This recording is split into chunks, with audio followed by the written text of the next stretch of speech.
আপন শালীর সাথে পরকীয়া প্রেমের সম্পর্ক করতে যেয়ে হাতে নাতে ধরা পড়ল রশিদ নামের এই গরুর দালাল। এমন দাবিতেই তার স্ত্রী সালিশ বসিয়েছে। এলাকাবাসীদের নিয়ে বিস্তারিত আমরা তাদের কাছ থেকেই জানার চেষ্টা করব। আসলে আপনি যে পরকীয়াটা করলেন আপনার শালীর সাথে, মূলত কারণটা কি? আরে ভাই, পরকিয়া কেন করবো রে ভাই? পরকিয়া কিসের জন্য করবো? শালি সে আমার হচ্ছে বউয়ের বোন। ইরকি ফাইজলামি করবে পারি না। কারণ শালির সাথে যদি ইরকি ফাইজলামি না করে কি যে শ্বশুরের সাথে করবো? এই সামান্য ইরকি ফাইজলামি করছি, এটাই মনে করেন যে আমার বউ মাইন্ড করে ফেলাইছে। মাইন্ড করে মনে করেন যে শালি হঠাৎ করে আসে দুলুভাই কয়া মনে করেন যেটা আবেগে আবৃত হয়ে আমাকে একটু জড়াইয়া ধরেছে। এই জড়াইনি ধরাটাই তার মনে করেন জলি ফুরি গেছে। এখন সে আমাকে মনে করেন যে হাতটা বেঁধে রাইছে। কন তো কি একটা মুসিবতের মধ্যে ফেলাইছে। আচ্ছা, আমরা একটু এই শালিকার সাথে জানার চেষ্টা করি। আসলে আপনি যাকে আবেগে আকুল হয়ে জড়িয়ে ধরেছেন সে তো আপনার দুলাভাই। দুলাভাইকে কি কখনো জড়িয়ে ধরা যায়? আপনি কেন তাকে জড়িয়ে ধরলেন বলেন? না ভাইয়া, দুলাভাই আমি তো তার সাথে মজা করছি। হাজার হলে একটা দুলাভাই, তো তার সাথে মজা করতে যেয়ে তাকে জড়িয়ে ধরছিলাম। এটাই আমার বড় বোন দেখে এরকম।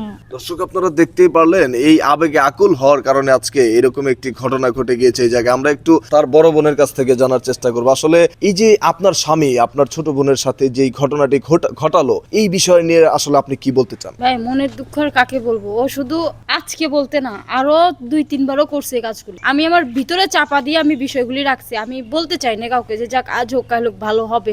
কিন্তু আজকে যেটা করছে সেটা আর বলার ভাষা নেই আমার। লাস্ট পর্যন্ত না পারে আমার বোনের সাথে, আমার নিজের আপন বোনের সাথেও পরকীয়া শুরু করে দিচ্ছে। এটা কি কোনো সমাজে মানবে? না আমি মানবো। কিন্তু আপনার স্বামী তো একজন গরুর দালাল, তাই না? হ্যাঁ, গরুর দালাল তো কি।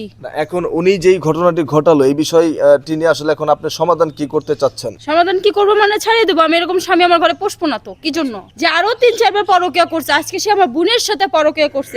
আমার ভিতরে কি কোনো কমতি ছিল?